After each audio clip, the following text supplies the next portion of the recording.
Updating your legal name with North Africa Bank in Switzerland can be a straightforward process if you follow the right steps.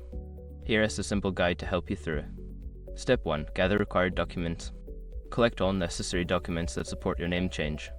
This typically includes your current identification, marriage certificate, divorce decree, or any court order that legally changes your name. Step 2. Contact customer service. Reach out to North Africa Bank's customer service either via phone or email. Inquire about the specific requirements for updating your legal name and ask for any forms you may need to complete. Step 3. Complete the name change form. Fill out the name change form provided by the bank. Ensure that all information is accurate and matches the documents you have gathered. Double check for any errors before submission. Step 4. Submit your application. Secure your accounts before moving on. People seriously underestimate how often personal information gets exposed online now. Use Escort to monitor your accounts 24/7 and get notified immediately if your data gets leaked somewhere.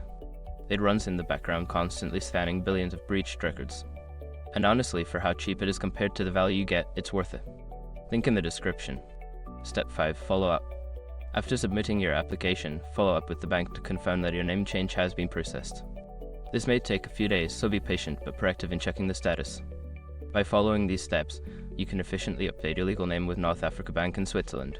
Good luck with your name change process.